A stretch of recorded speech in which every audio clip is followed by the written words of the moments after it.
ठीक है सर, पानी एक है। ये तो पानी पीना। ठीक है सर, पानी एक है। ये तो पानी पीना। अरे रे हाँ अरे रे हाँ असा आवाज चालू केला ते खाली पांढरा येऊ लागला बरोबर. या रेल्वेच्यामुळे आमच्या शेतीत पाणी थांबलेलं आहे आणि पीक जे पेरलं होतं ते पूर्ण उद्ध्वस्त झालं आणि आम्ही जे घरच्या लोकांची तब्येत बरोबर नसल्यामुळे जे लोकांजून उसनवारी पैसे घेतले होते ते कशामुळे फेडावं. प्रशासनानं आम्हाला हे मदत तात्काळ द्यावी हीच मागणी आहे. नाव सांगू. अनिल पांडुरंग दुधे, गट नंबर 188. त्या शेतांनी दादा आज 21 दिवस झाले पाणी थांबलेलं आहे. आज हे शेती 61 आर माझ्याजवळ आहे.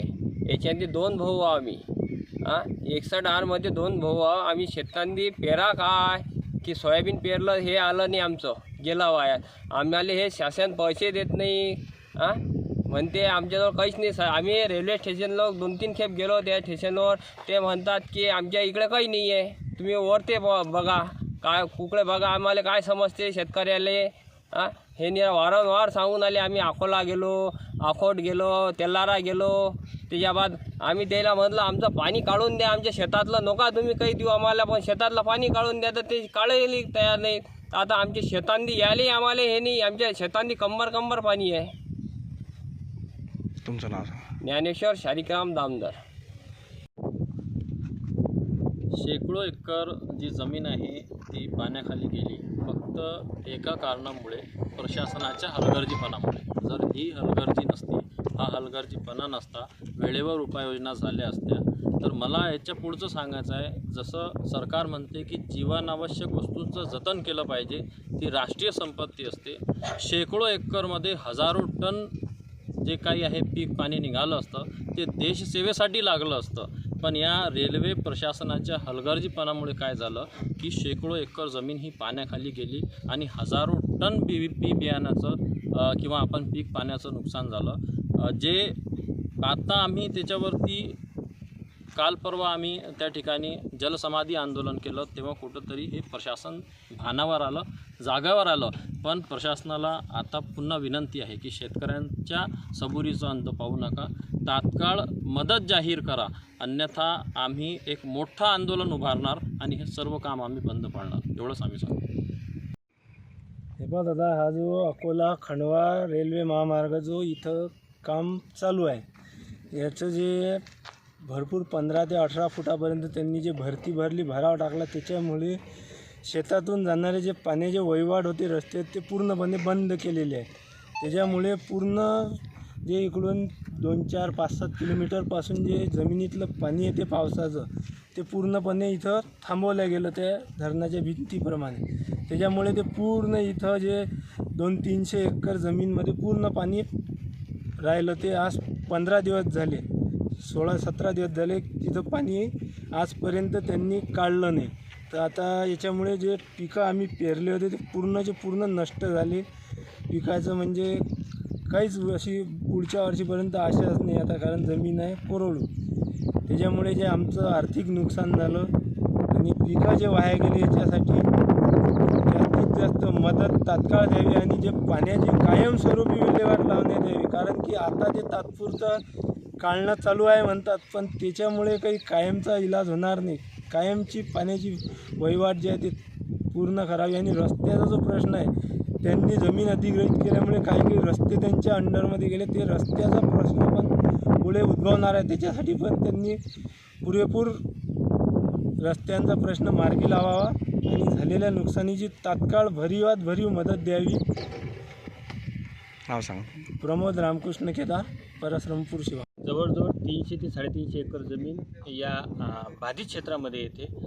रेल्वे अकोला आणि खंडवा हा रेल्वेचा महामार्ग सुरू असताना शेतकऱ्यांनी वारंवार या संबंधित ठेकेदारांना सूचना दिल्या की पावसाळ्यामध्ये उत्तरेकडून दक्षिणेकडे या पाण्याची वहिवाट आहे. जवळजवळ 3 ते 4 किलोमीटरपासून या क्षेत्रामध्ये पाणी येते आणि एवढं लांबचं पाणी प्रचंड प्रमाणात असल्यामुळे ती या पाण्याची वहिवाट हे मोकळी ठेवावी.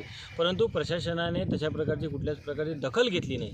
रेल्वे संबंधित जे ठेकेदार आहेत त्यांनी कुठल्या प्रकारची खबरदारी घेतली नाही आणि त्याचा प्रचंड फटका हा शेतकऱ्यांना मिळाला.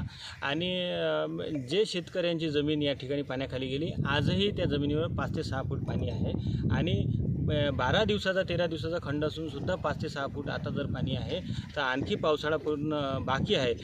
परंतु हे सगळं असताना शेतकऱ्याचं यामध्ये प्रचंड नुकसान झालं. लाखो रुपयाचं बीज त्याने या शेतीमध्ये टाकलं, परंतु त्याच्या हाती हे गढूळ पाणी आलं आणि याचा फटका शेतकऱ्यांना आर्थिक सोसावा लागत आहे. त्यामुळे आम्ही प्रशासनाला यापूर्वीसुद्धा 8 दिवस आधी निवेदन दिले, वेळोवेळी स्मरणपत्र दिले. अपेक्षा होती की रेल्वे प्रशासनाचे काही अधिकारी येऊन इथं हा साचलेलं पाणी काढतील, पण तशा प्रकारे काही झालं नाही.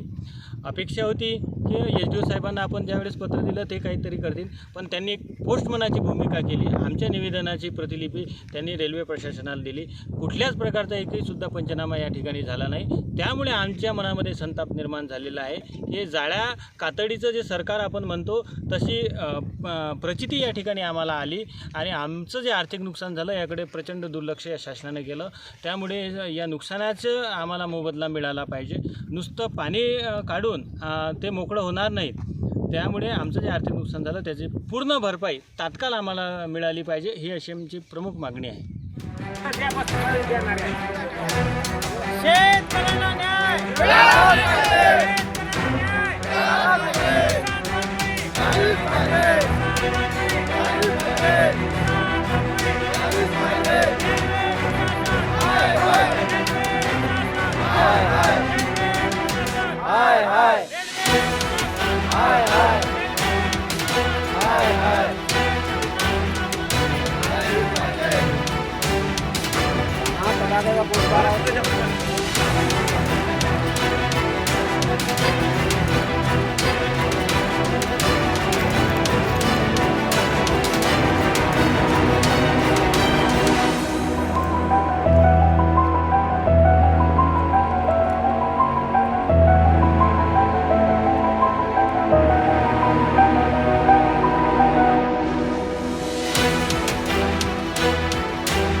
आम्हाला 5 वर्ष मागं लोकांना